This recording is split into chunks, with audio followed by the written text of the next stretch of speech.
Bapak-bapak jemaah Masjid Baitul yang saya hormati, pertama-tama kita bersyukur alhamdulillah dan Allah Subhanahu wa taala atas segala karunia yang telah diberikan kepada kita. Mudah-mudahan apapun nikmat yang telah diberikan kepada kita mampu dengan maksimal bisa mensyukurinya dengan melakukan kewajiban-kewajiban dan sunnah-sunnah serta amalan-amalan ibadat yang lainnya.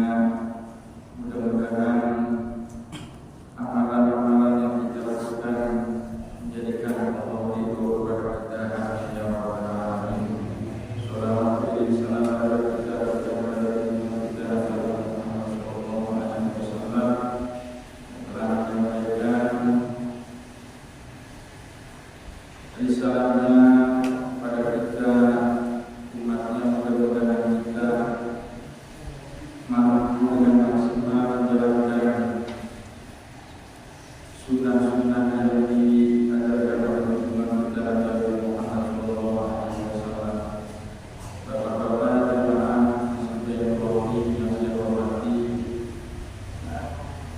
kami belum melanjutkan pembahasan ini karena kita masih maunya kita berdoa. Sebagai itu rasa kita tetap kepada lagi juga mudah-mudahan kita bisa meniru, meneladani sifat dan perilaku baik yang dimiliki oleh kita Nabi Muhammad SAW. Di antaranya yaitu beliau memiliki sifat rahmah,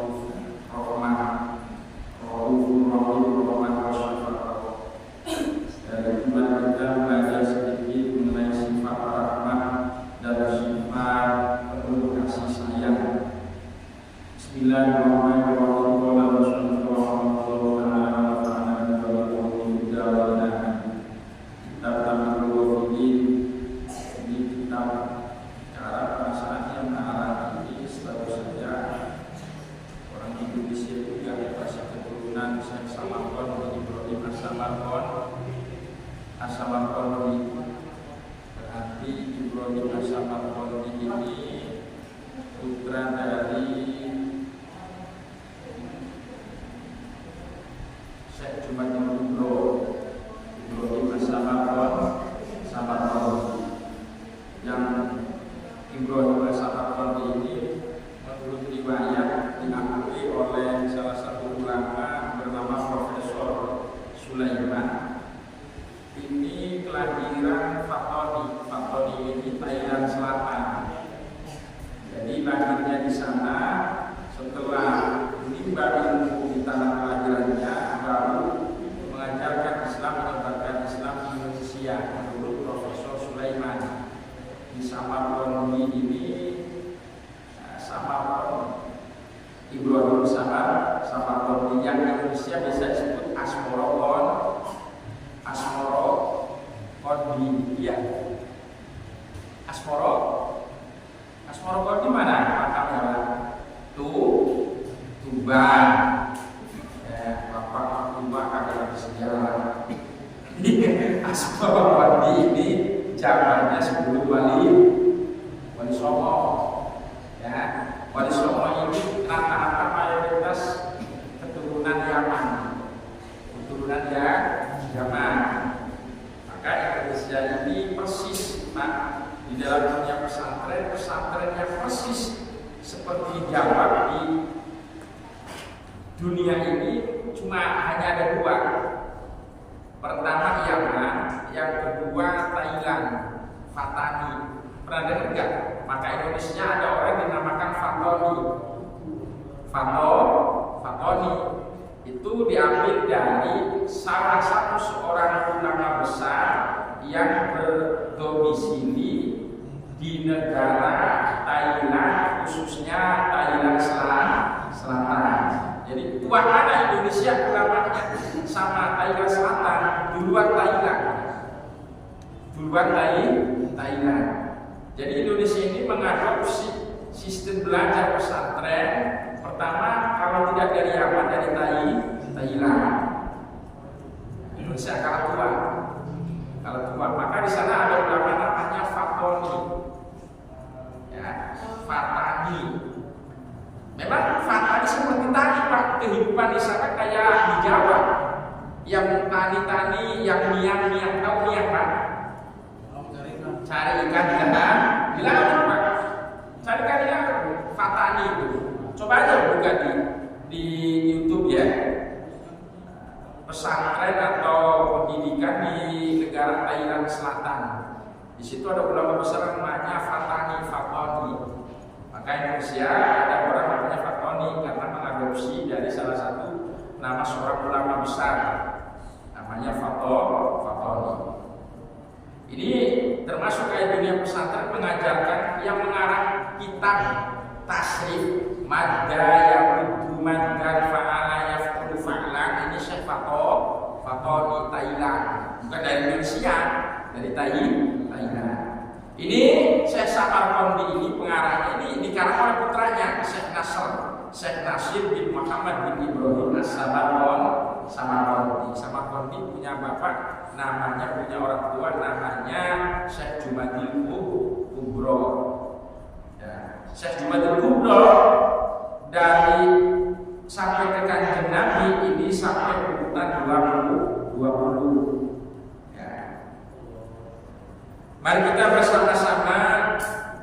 Jadi Indonesia mengadopsi pendidikannya dan persis di negara ini yang masih persis seperti Jawa, Yaman sana, Fatoni Thailand sana. Bahkan sarung, santri Indonesia mengenal sarung ini, apa sarung ini kalau diambil dari, kalau bukan dari Yaman, dari India, pakai sarung kan? Itu bukan dari Indonesia murni asli, bukan ya, ngadopsi atau ngambil tradisi Yaman atau India ya, India tradisinya pakai sarung.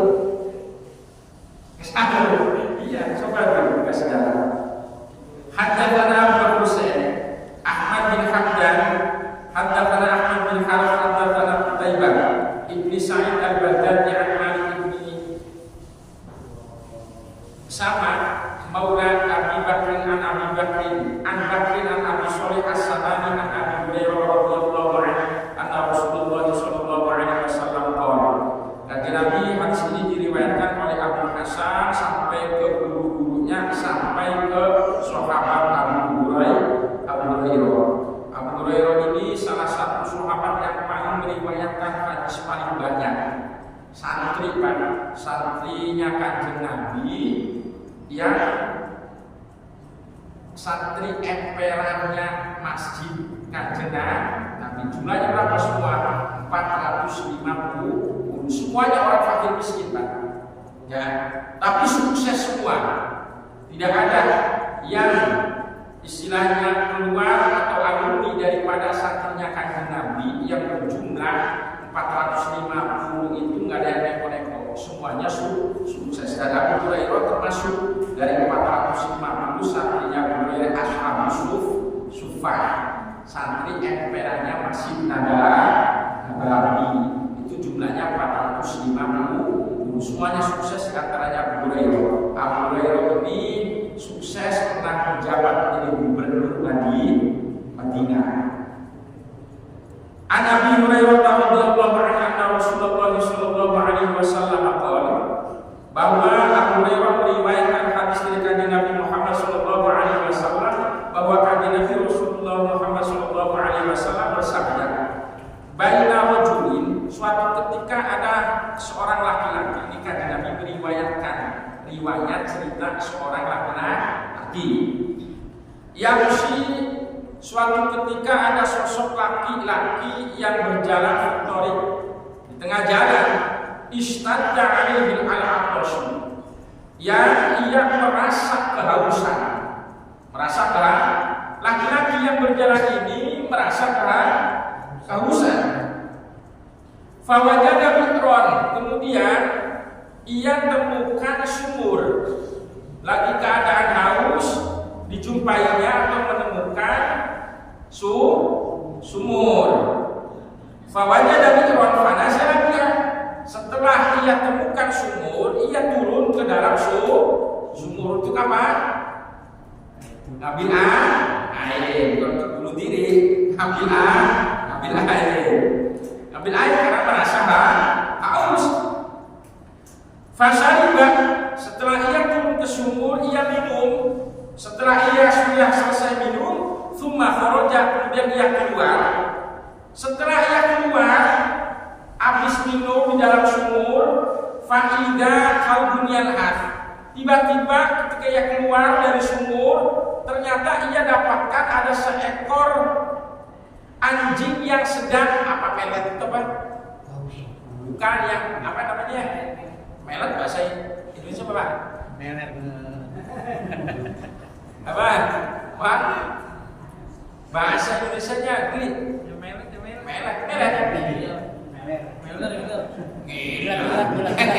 Menjulurkan lidah. Apa namanya? Liur. Melet. Iya.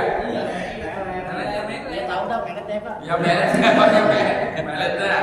Melet. Ketika ia keluar dari dalam sumur, ternyata ia dapatkan ada seekor anjing yang melet. Kagak enak banget. Yang menjulurkan lidah. Menjulurkan lidah. Wa huwa yaqulu atharo minal absi. Ia dapatkan seekor anjing dalam keadaan menjulurkan lidahnya. Wa huwa, dan ia telah memakan atharo ini apa namanya, tanah yang gembur. Tapi ia makan makanan, ya bukan makanan, tanah yang gembur ia makan. Anjing ini kehausan dan memakan tanah dimakan kan? Tanah dimakan. Minal absi, karena merasa kehausan, merasa haus. Faqala ar-rajul, maka laki-laki yang baru keluar dari dalam sumur melihat ada seekor anjing sedang melet, kemudian ia memakan tanah. Dalam benak hatinya ia berkata, laqad balagha hadzal kalbu minal abs. Ini anjing sampai menjulurkan lidahnya karena faktor kehausan. Mitlalani karena balagha ini, seperti keadaan yang barusan saya alami. Jadi laki-laki tadi kan pas di jalan merasa kehausan. Fanazala al-mi'rab, karena tidak tega melihat ada seekor anjing merasa kehausan, sementara keadaan itu baru saja ia alami, maka ia segera untuk turun ke dalam sumur lagi. Guna apa? Ambil air. Fanazala al-mi'rab, famala akhaffahu ma'an, tapi dia pakai sepatu, Pak. Khuf sepatu, untungnya bawa sepatu kan bukan sepatunya orang dulu ini, bahasa Arabnya khufmu muza. Ini kalau dituangin air kayak sepatu bot lah modelnya. Kalau sepatu bot memang tebal karet, itu bukan karet. Tapi kalau diisi air kagak bocor. Ya, ia pakai sepatu, jalan-jalan itu sepatu. Akhirnya ia turun dengan membawa sepatu yang ia pakai. Habis itu air diisi ke dalam sepatu yang ia pakai, guna untuk memberikan minuman ke anjing yang tadi merasa kehausan. Famala akhaffahu ma'an thumma amsaka bi fihi hatta raqa fasaqo al-qalbu. Kemudian setelah ia mengambil air dari dalam sumur, ia keluar membawa air yang sudah diisi di sepatunya. Kemudian ia pegang anjing itu, kemudian ia minumkan, pegang mulutnya, ia minumkan. Anjing itu diminumkan air oleh seorang pemuda tadi. Fasaqal qalbu, maka kemudian seekor anjing ini meminum air yang telah dikucurkan oleh pemuda tadi. Fasyakarallahu ta'ala, maka kemudian pemuda itu bersyukur kepada Allah. Bersyukur apa? Bersyukur karena telah memberikan air guna untuk membantu seekor anjing anjing yang sedang kehausan. Alhamdulillah. Faghfara lahu, maka kemudian Allah mengampuni dosanya. Dosa siapa? Dosa pemuda. Maka hanya karena anjing saja Pak menjadikan Allah ridho, menjadikan Allah mengampuni dosa orang yang membantu, apalagi kita memberikan makanan sesama orang atau sesama manusia. Anjing saja kita bantu menyebabkan Allah ridho, dosa-dosa kita diampuni, apalagi seandainya kita membantu sesama manusia. Ini sifat yang diajarkan oleh junjungan kita Nabi Muhammad sallallahu alaihi wasallam. Mudah-mudahan kita bisa meniru sifat baik, perilaku baik yang dimiliki oleh junjungan kita Nabi Muhammad sallallahu alaihi wasallam. Jadi kalau ada makanan lebih jangan dibuang di tong sampah. Ya, ditaruh aja di mana sekiranya ada kucing, tapi jangan durinya tertelan mati malam. Ya, yang kira-kira bermanfaat, ya, jangan durinya bekas ikan gitu Pak RT, ya, itu benar-benar bisa mati sampai malah dosa, ya, iya, dagingnya, ya, atau nasi makan kagak habis, dia tahu aja, insya Allah kagak mubadir. Niatin ngasih makan sama makhluk Allah selain manusia, paham ya? Jadi kita diajarkan kanjeng Nabi untuk tidak cuek, untuk tidak masa bodoh, baik sesama manusia ataupun makhluk yang lainnya. Nih contohnya, gara-gara bantu anjing yang sedang kelaparan saja bisa menjadikan dosa-dosanya diampuni. Kalau keterangan atau ceramah-ceramah umumnya Ustaz jadi seorang pelacur biasanya, ya, pelacur habis ngelontek, ya, habis jual beli pulang, lihat anjing lagi, nggak usah. Kalau di dalam kitab ini bukan lontek, ya, tapi tadi diampuni. Artinya seandainya orang yang membantu itu punya dosa-dosanya diampuni oleh Allah. Allah kan hal sepele, Pak. Hal sepele hanya mengambil air, ya, mengambil air. Kalau dulu memang Pak, kalau dulu itu sumur dalamnya itu ada tangganya Pak. Dalamnya itu dibikin tangga, jadi kagak kita gelantungan begitu kagak. Kalau kita kan kagak ada timba, repot kira-kira begitu. Ya, tapi kita punya akal, harus kita gunakan. Ini kalau kagak ada timba, ini gimana caranya bisa mendapatkan air yang ada di sumur itu? Kita dikasih kesempatan untuk mengolah akal. Caranya bagaimana? Ya, ini pekerjaan amal ibadah yang sepele. Jangan kita menyepelekan amal ibadah yang kecil. Kadang yang kecil itu yang menjadikan Allah ridho. Allah menjadikan dosa kita diampuni olehnya. Nah, itu banyak cerita. Karena diampuninya dosa itu bukan istighfar saja. Ya, bukan kita astagfirullahaladzim, ya Allah saya minta ampunan kepada Engkau dalam mengucapkan banyak istighfar. Bukan istighfar saja yang menjadikan dosa itu diampuni oleh Allah. Banyak amalan yang lain, diantaranya membantu makhluk Allah, sekalipun yang dibantu bukan manusia tapi anjing. Anjing, apalagi misalkan sampean, ya, bantu loncang kasih makan, ya. Tetangga siapa lagi kalau itu misalkan, ya, siapa lagi itu, ya, lihatin bantu mereka biar mereka ibadahnya kuat. Insya Allah melebihi daripada kita membantu seekor anjing. Berharap, hanya bisa berharap, ya, berharap. Ini sifat rahmat Allah Subhanahu wa taala yang kemudian diberikan oleh kanjeng Nabi, yang patut kita teladani, kita tiru. Kemudian sahabat bertanya, "Qul ya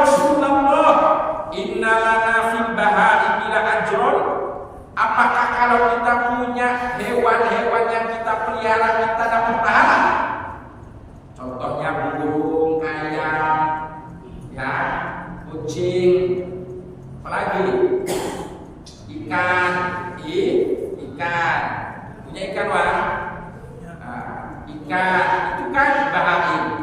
Apalagi misalkan ayam atau apa. Apakah kalau kita merawat hewan-hewan kita punya pahala, mendapatkan pahala? Qala fi kulli dzati kabdin rutbatin ajrun. Fi kulli dzati kabdin rutbatin ajrun. Jadi kata Kanjeng Nabi tadi apakah kalau kita punya hewan yang kita pelihara kita dapat pahala? Jawabnya Kanjeng Nabi, dari setiap segala sesuatu yang memiliki jantung. Hewan itu ada jantungnya nggak, Pak? Ada. Ya, memiliki jantung itu basah, artinya kita kasih makan, hidup, artinya hidup, maka ajrun ada pahala di situ. Maka kalau kita siap ingin, ya menghidupkan ikan, merawat ikan, ya harus siap kita mengeluarkan makanannya. Tentu kita pasti dapat pahala. Kalau kita sebenarnya tidak mampu atau teledor untuk mengurusi semua itu, udah lepasin aja, ya. Jangan beli ikan kagak dikasih makan, mati. Beli burung kagak dirawat, ya mati. Kalau rasa-rasanya kagak mampu, udah dilepas saja. Kira-kira ya. Haddatsana Muhammad bin Fadl, haddatsana Muhammad bin Ja'far, haddatsana Ibrahim bin Yusuf, haddatsana An-Nadr bin Al-Ash'af, Anil Hasan anna Rasulullah sallallahu alaihi wasallam qala. Hadis ini kemudian diriwayatkan oleh Muhammad bin Ja'far meriwayatkan dari Ibrahim sampai Hasan, Anil Hasan berarti cucunya anna Rasulullah sallallahu alaihi mendengarkan kakeknya. Hasan berarti kan Hasan bin Hasan bin Ali. Terkecoh. Hasan bin Ali punya istri Sayyidah Fatimah, putrinya Kanjeng. Berarti Hasan ini cucu, ya. Ali Hasan anna Rasulullah sallallahu alaihi wasallam bersabda, Hasan mendengarkan Kanjeng Nabi bersabda, la yadkhulul jannah illa rahibun.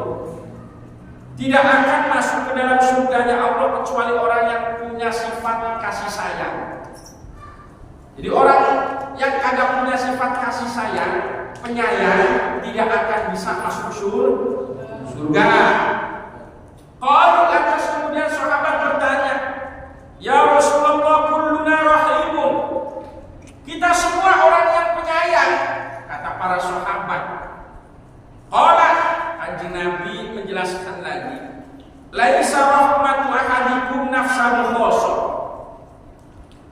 Yang dimaksud sayang, kata Kanjeng Nabi, bukan orang yang hanya sayang terhadap dirinya sendiri saja. Orang itu dikatakan penyayang kalau ia bisa menyayangi orang lain. Kita sama orang cuek, masa bodoh, ya sekali kita sayang sama diri kita sendiri, kita bukan termasuk orang yang punya sifat penyayang. Kita dikatakan penyayang kalau punya rasa sayang sama orang. Nah, kira-kira Kanjeng Nabi sampai mengajarkan begitu, Pak. Ya, maka hidup tidak boleh sendiri. Kalau kita hidup kumpul sama orang lain, harus kita punya sifat rohim. Bahkan ukurannya, orang itu punya iman sempurna kalau ia bisa menyayangi orang lain seperti ia menyayangi diri sendiri, Pak. Kalau kita punya iman yang sempurna, harusnya kita sayang sama orang lain seperti kita sayang sama diri kita sendiri. Kalau kita belum bisa, berarti keimanan kita masih lemah. Contoh, keimanan kita masih lemah. Kita membantu fakir miskin itu wajib apa enggak, Pak? Wajib. Kalau kagak bantu kira-kira gimana, Pak? Bapak lebih bantu orang hajatan wajib apa enggak? Sampai dapat undangan nih. Ya, dapat undangan hadir saya menikahkan anaknya. Kita nyumbang orang hajatan wajib apa enggak? Wajib apa enggak? Wajibnya untuk apa, Pak? Wajibnya lain sebenarnya. Wajibnya undang itu, datang itu untuk makan. Tapi sekarang seiring bertambahnya masa zaman, perubahan zaman, orang datang suruh ngasih sumbangan. Dulu orang hajat undang orang itu suruh makan sama ngedoain. Kalau sekarang malah Bu. Tahu Bu? Ngasih ya. Ngasih duit. Ada tetangga fakir miskin sampai kagak tengok. Sampai nengok orang hajatan bawa duit 100.000, 50.000. Sampai milih mana, Pak? Kira-kira cocok mana? Jujur aja. Jujur aja. Sampai diundang. Ya, ada duit 100.000, ada fakir miskin di samping sampean nih. Sampean datang mana nih? Bagi dua, Pak. Enak lah udah diundang. Oh kan? Ini alamat daripada iman yang lemah.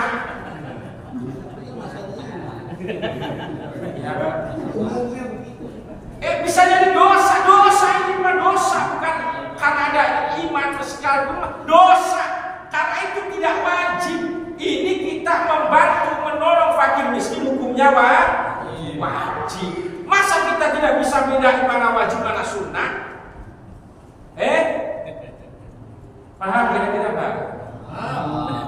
Ya. Udah jangan dibilangin begitu. Kita lebih peduli, kagak datang sungkan, kagak ditegur, bodoh amat. Daripada kita nanti dituntut oleh Allah, ada tetangga butuh berobat, kagak kita bang. Iya. Bahkan kita hidup aman, Pak. Kagak kena penyakit, usaha lancar. Tidak lain, tidak bukan jasa daripada doanya orang fakir miskin. Kita kadang tidak sadar, tutup mata, apa bodohnya terlalu banyak. Salah. Itu ngadirin undangan itu, udah kalau mau datang aja, nggak usah pakai amplopnya dikasih fakir miskin. Undangan wajib datang itu untuk namanya walimatul arus. Ya, kalau kita diundang walimatul arus wajib bukan berarti wajib bawa orang diundang suruh makan atau air. Ya, dirubah hal itu. Ya, udah dirubah.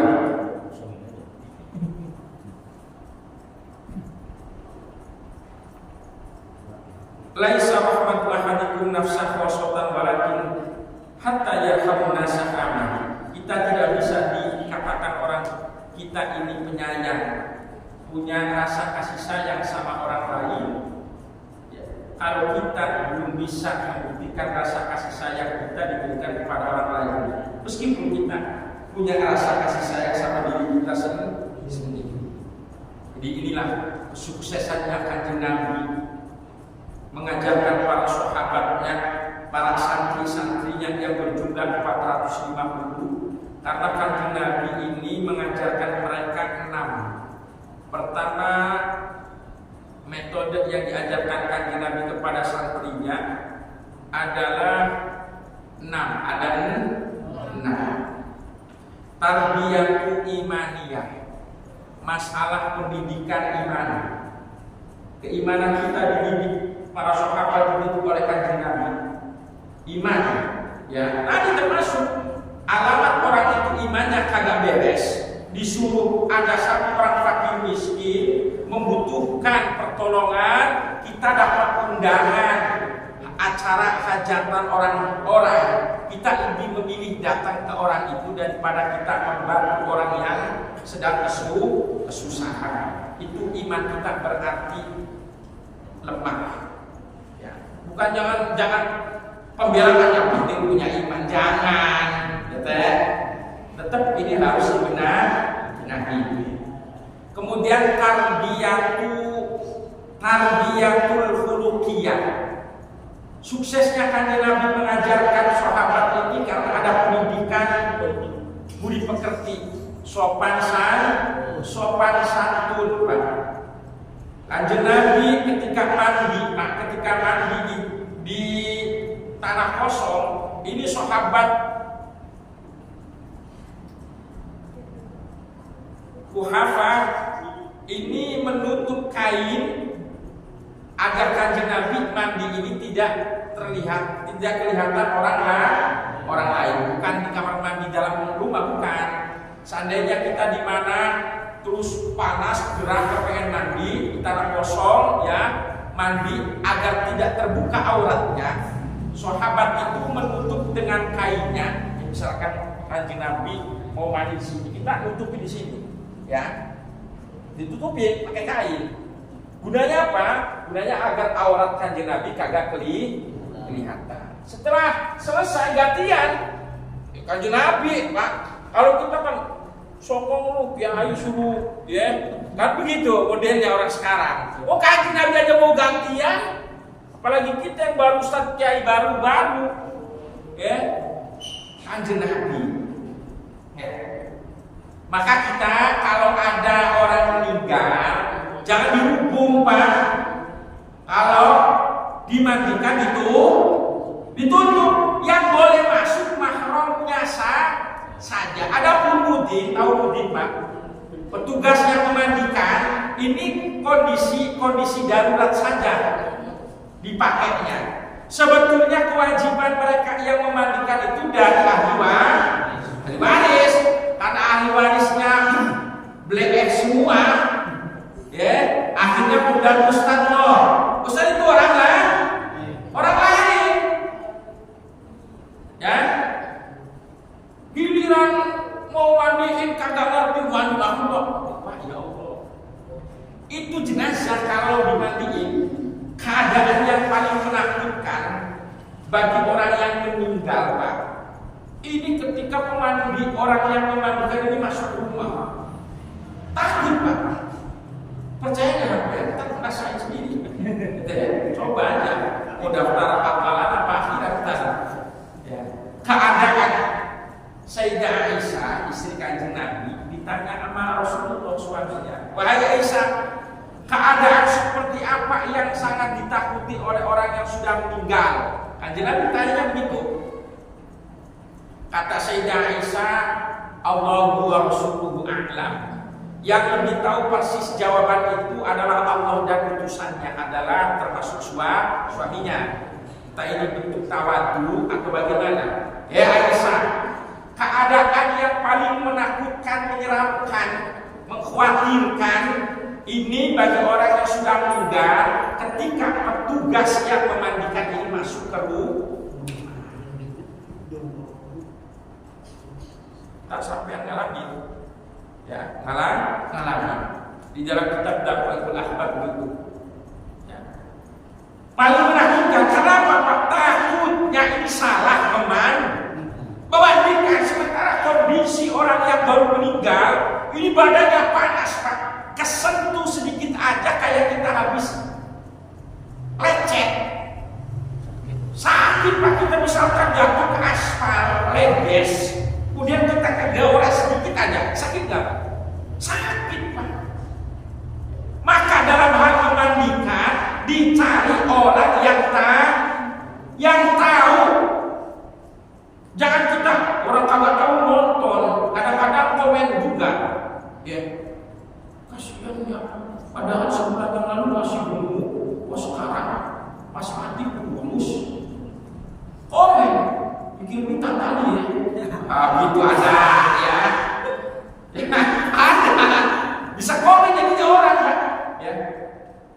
Iya, memang istrinya suruh dia mati sih.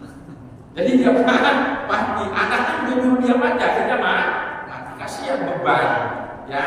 Frustasi, kayak komen jadinya komen. Doain. Ya, maka kalau kita mandikan jenazah itu tuh yang masuk kalau bisa ia memandikan adalah ahli Kalau kamu udah nonton, cari yang bisa kiranya betul-betul benar dalam memandikan itu jenazah. Cara motong pakaian yang awalnya ia pakai juga harus pelan-pelan, takut ngegores. Karena apa? Kulitnya habis diseset, ruhnya habis ambil pakaian. Pernah nyesetin kambing, Pak? Ya, kayak habis terus kena itunya, kita aja habis jatuh, ya Pak. Terus kena senggol orang sakit, Pak. Ya, itu seperti itu kira-kira. Ya. Maka pelan-pelan, jangan kayak mandiin motor, ya pakai selang, ya begitu, ya Allah, pelan-pelan. Ininya juga begini nih, pelan-pelan, ya. Lama juga nggak apa-apa, ya. Nggak apa-apa, daripada 5 menit tapi kayak cuci motor modelnya, ya. Hati-hati.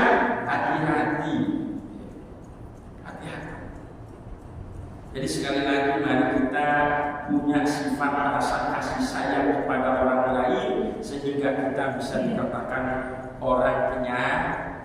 Kalau kita baru penyayang sama diri kita sendiri, cuek sama orang lain, masa lalu sama orang lain, maka kita masih dianggap orang belum punya sifat penyayang. Mengapa? Karena Allah punya sifat penyayang, itu penyayang kepada semuanya.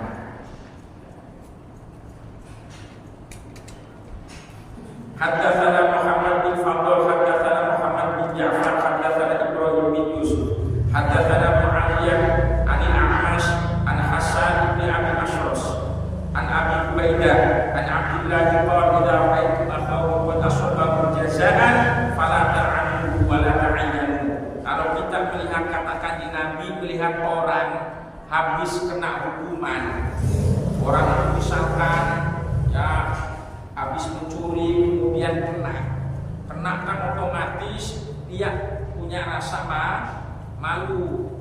Jangan kita permalukan dia, Pak. Ya, jangan. Ya, apalagi terusin lu, kemudian begitu kalau pengen lama hidup misal jangan, ya. Jangan dicela. Ya, apalagi sampai dimasak, Pak. Ada di RW sono nih, Pak. Mudah-mudahan RW sini atau RT sini kagak kejem, ya. Amin ya robbal. Orang warga itu kan berarti anak.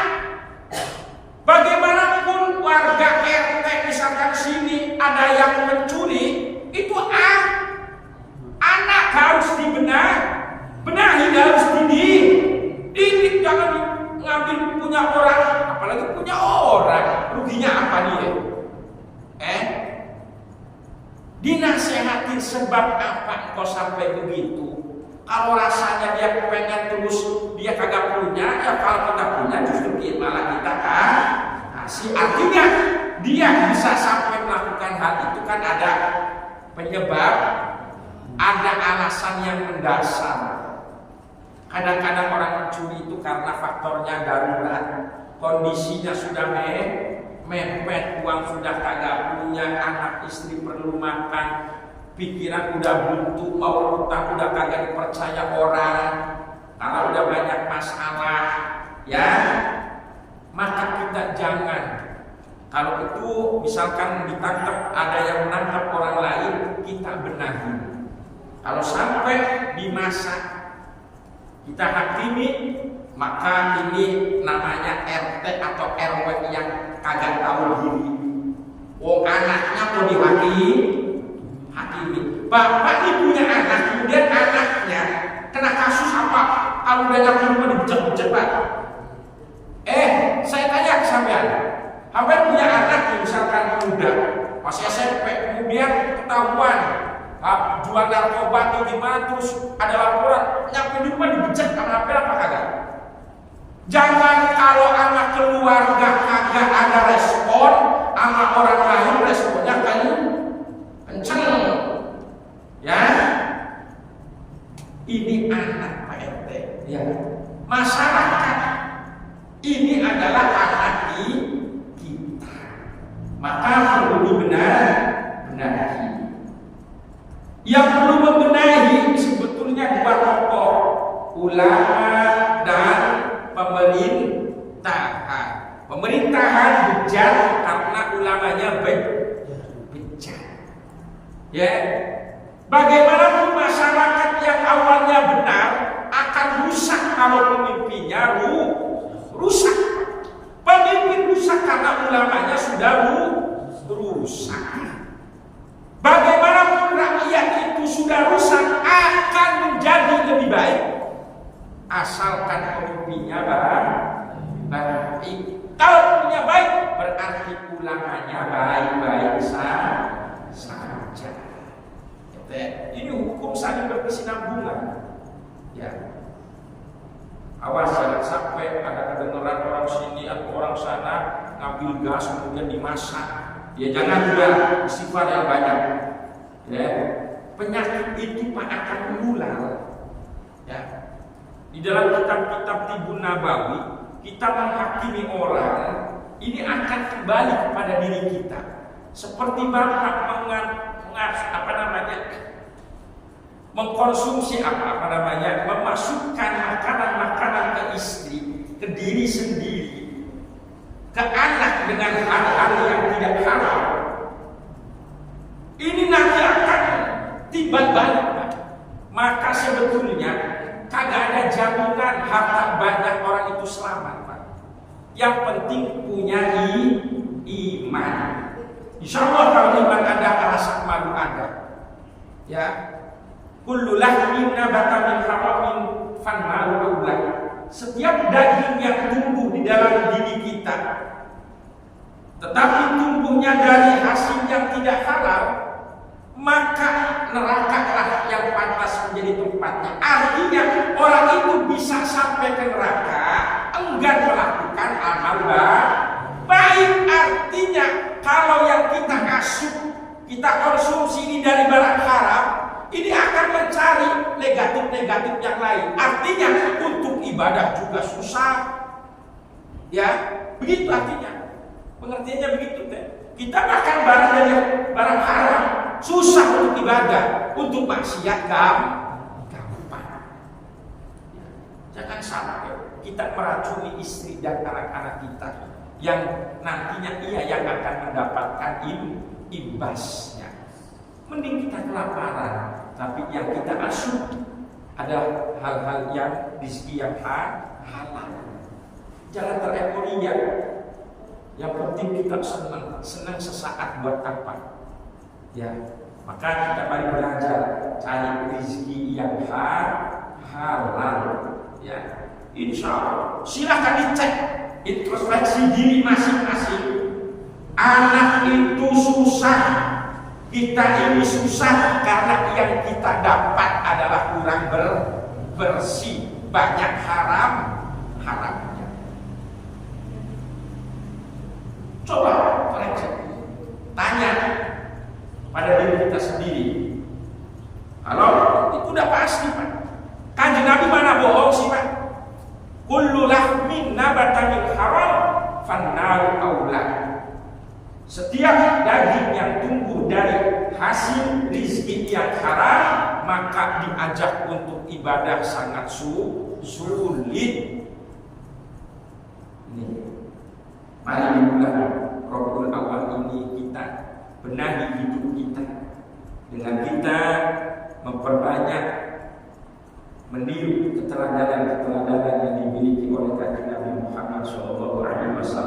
Sekalipun Kanjeng Nabi sayang sama kita, tapi jangan kita memanfaatkan rasa sayang yang dimiliki Kanjeng Nabi untuk kita sehingga kita nanti malah mempersulit Kanjeng Nabi. Kita mati Kanjeng Nabi itu umatnya mati bawa dosa. keluar dari makam, keluar dari alam kubur kagak bawa dosa. Udah terlalu dienakin sama Kanjeng Nabi karena rasa sayangnya Kanjeng. Tapi jangan kita polanya, kita udah di jamin aja udah ada yang menolong kita Kanjeng Nabi. Jangan begitu modelnya Pak ya. Kanjeng Nabi itu sayang sama umatnya Pak. Umatnya meninggal dalam keadaan punya banyak dosa, ntar dibangkitkan kagak ada dosa. Mengapa? Karena Kanjeng Nabi ketika dibangkitkan adalah pertama kali ia menangis. Lantas Allah Subhanahu wa Ta'ala tidak tega melihat kekasihnya, orang yang paling istimewa, orang yang paling dekat dengannya merasa sedih. Akhirnya malaikat Jibril, coba kamu datang ke Muhammad. Apa yang menyebabkan Muhammad itu sampai sedih menangis begitu? Tolong tanya, apa keinginannya, apa kemauannya? Ummati wa baka. Yang di dalam pikiran Kanjeng Nabi adalah umatnya. Umatnya macam-macam, ada yang benar, ada yang bulan. Ya, yang dipikir umatnya. Tapi kita jangan mentang-mentang ya disayang Kanjeng Nabi terus kita polanya semau kita. Jangan. Kanjeng Nabi umat bapak. Kanjeng Nabi itu sebagai kekasih Engkau ya Allah menangis karena khawatir akan banyak umatnya yang akan Engkau masukkan ke dalam neraka. Sampaikan kepada Muhammad Jibril bahwa minta apa saja pasti akan saya kabulkan. Sehingga dia merasa puas. Kepuasan Kanjeng Nabi adalah sebuah umatnya tanpa terkecuali, tanpa tersisa. Cita-cita terbesarnya, kepuasannya semua umatnya masuk ke dalam surga. Tapi surga yang bagaimana? Tentu kita surga yang bukan hanya surga artinya surga yang tingkatannya rendah. Ya, kita berharap surga yang tingkatannya tinggi, yang bisa sama Kanjeng Nabi.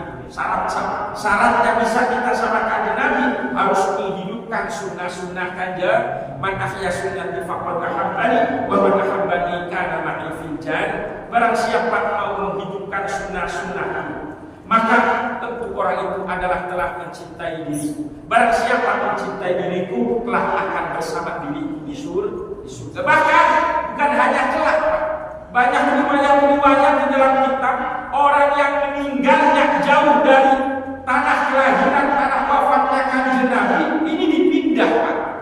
Di Turki ada Pak, di dalam kitab tasawuf seorang yang cinta sama Kanjeng Nabi. Di antara alamat cinta itu apa sih Pak?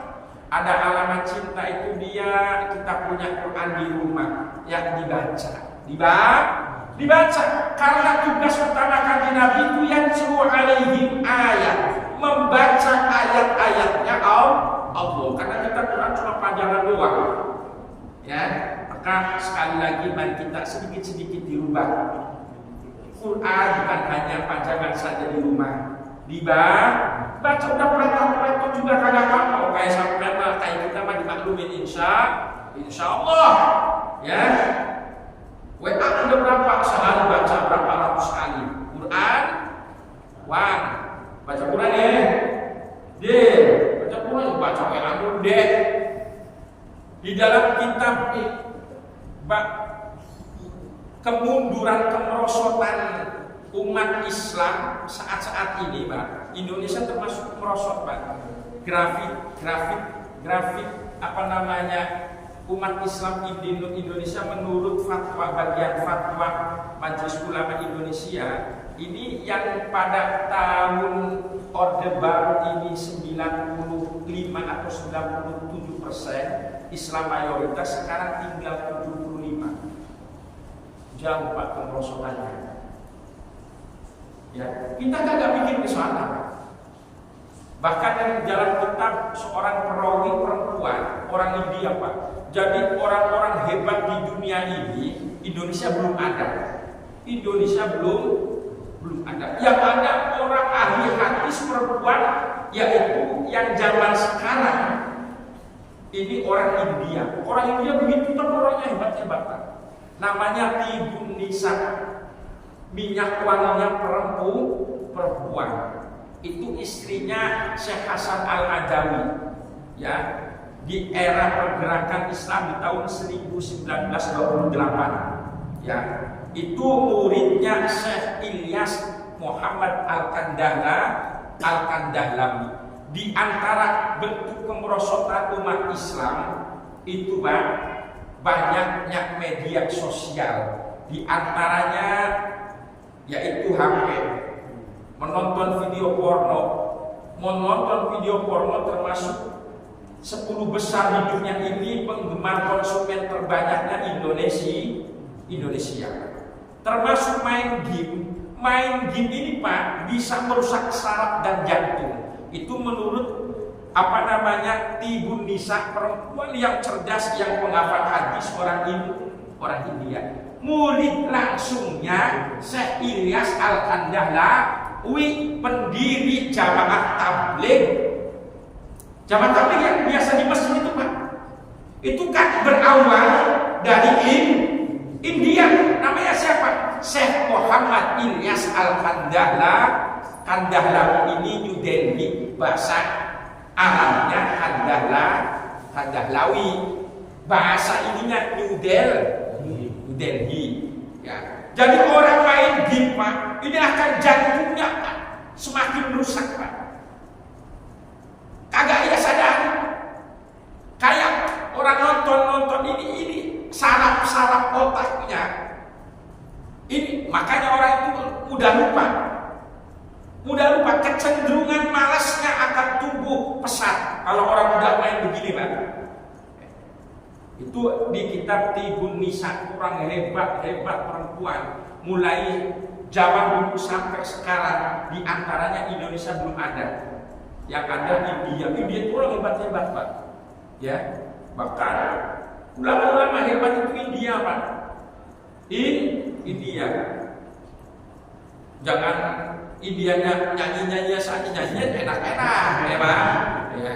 Ulamanya juga banyak. Apa sekarang Pak ulama India ini 200 juta lebih orang bahkan sekarang lebih pesat perkembangan Islam di India.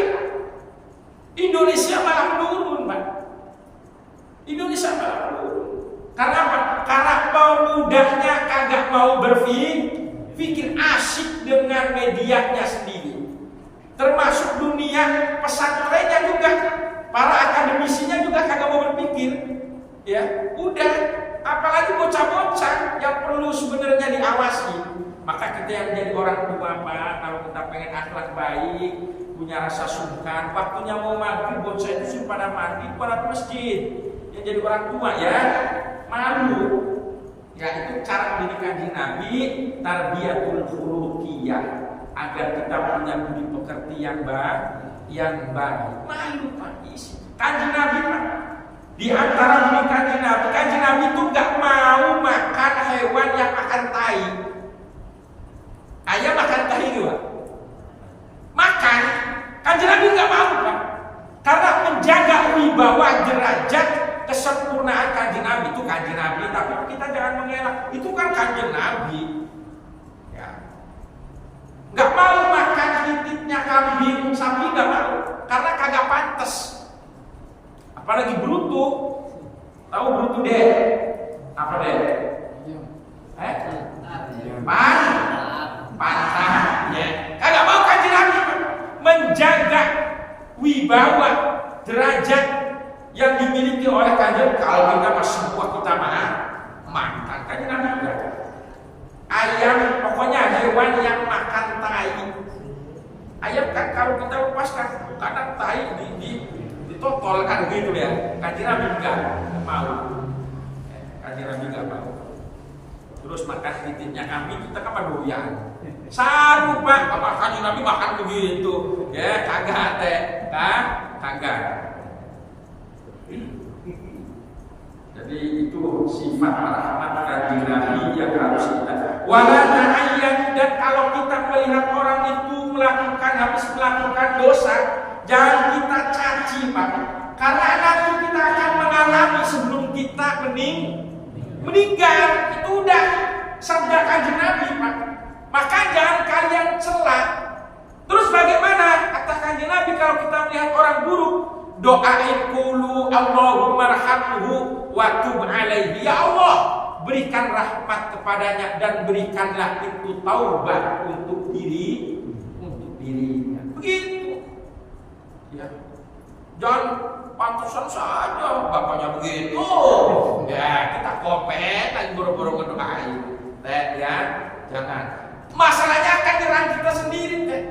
Kalau kita komentari orang dan komentar itu kan kembali ke diri kita, terus buat apa?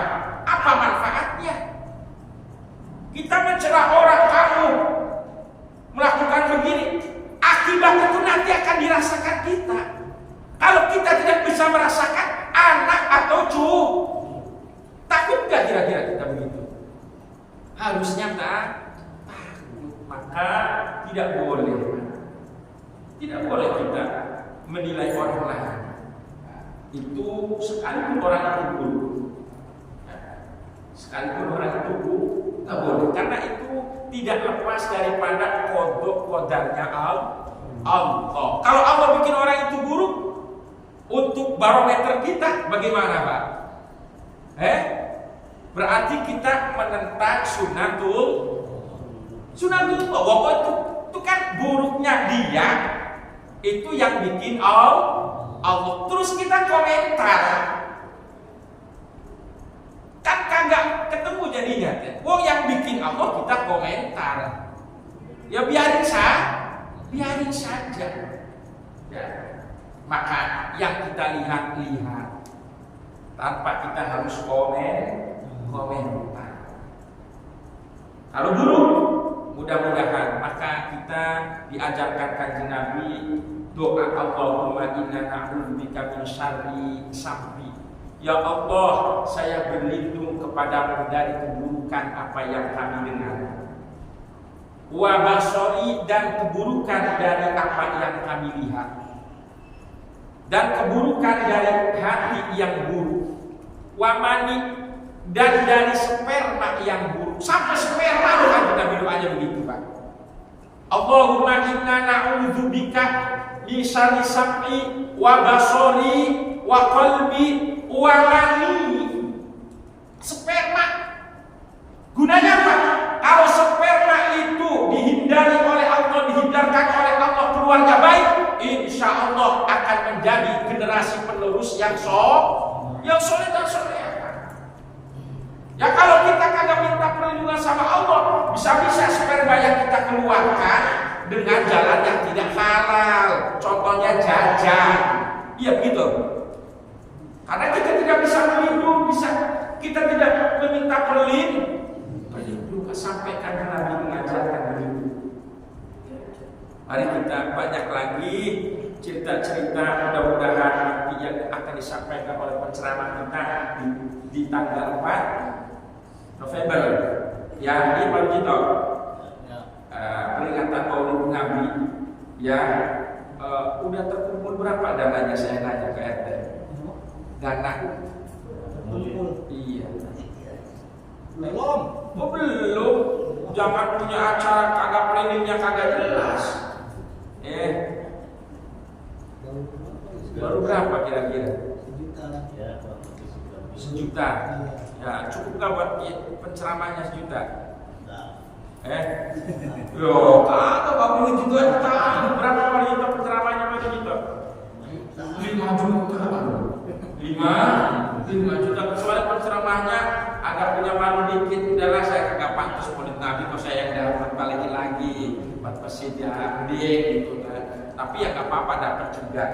Ya, namanya rahmat Allah itu luas. Ia dapat rezekinya melalui ceramah yang mangga-mangga saja rahmatnya. Padahal kalau ditelusuri sebenarnya kagak pantas. Maulid Nabi itu semua orang harus berjuang, harus mengorbankan tanpa ada yang menghasilkan. Tapi kalau kita polanya begitu, yang ntar penceramah kagak ada yang mau, kira-kira begitu.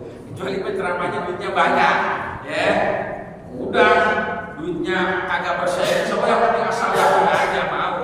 Sekarang ada manajernya, ada apa lagi tuh? Penceramah sekarang tuh, ya, asistennya, ada DP-nya juga. Itu penceramah sekarang. Ya Allah, deh kurangin main game-nya dia, deh ngaji. Ya, saya lebih suka ngaji dia udah kalau bapak-bapak udah bau tanah sudah deh.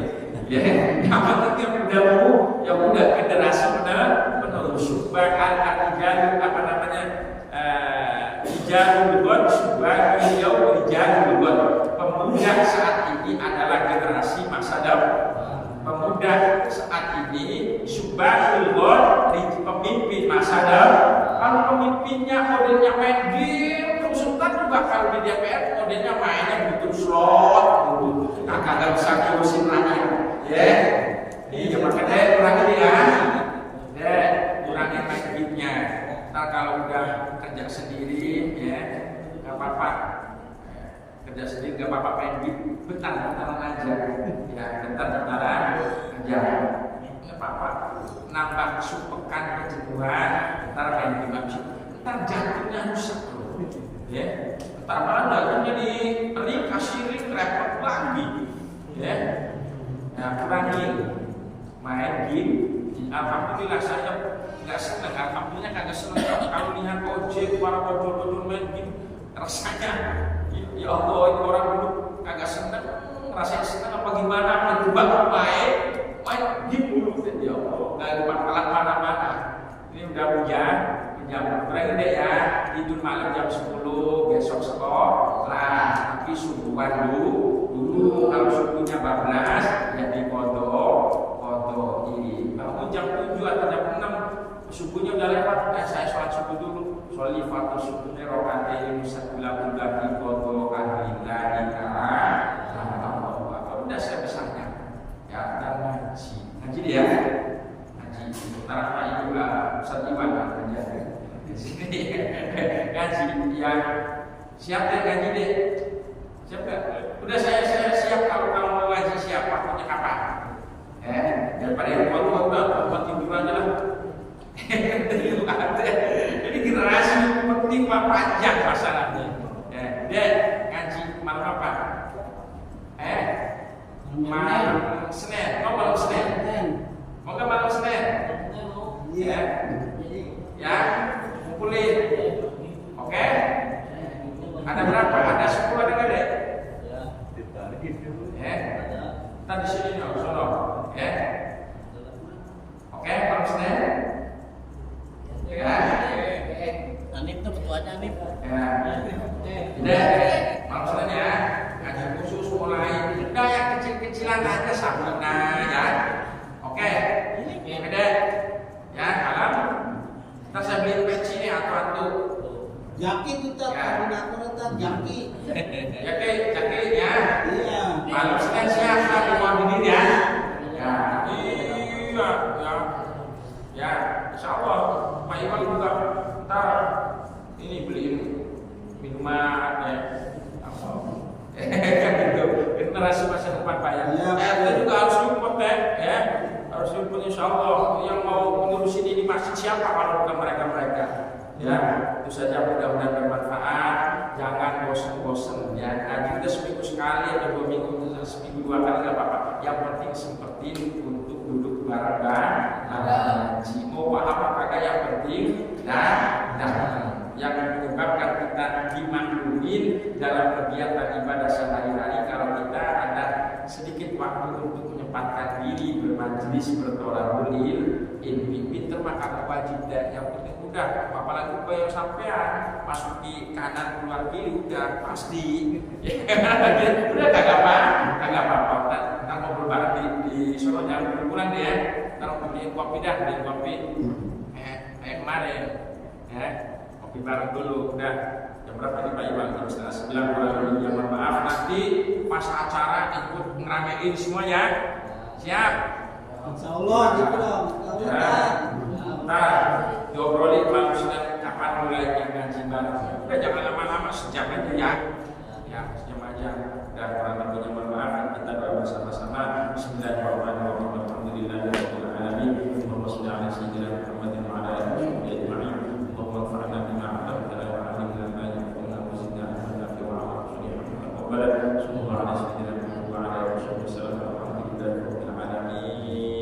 Mudah-mudahan kita semua mendapatkan berkah dari Allah Subhanahu wa taala, yang senang Allah sehatkan, yang dalam susah Allah permudah, Allah bukakan pintu jalan, Allah bukakan pintu rezeki yang seluas-luasnya ibadah Allah Subhanahu wa taala. Terima kasih atas kebersamaannya.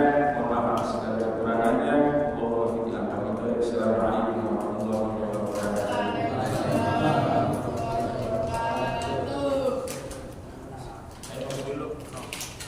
Emang iya tuh masuk kiri keluar kanan. Ya. Mau latih ya.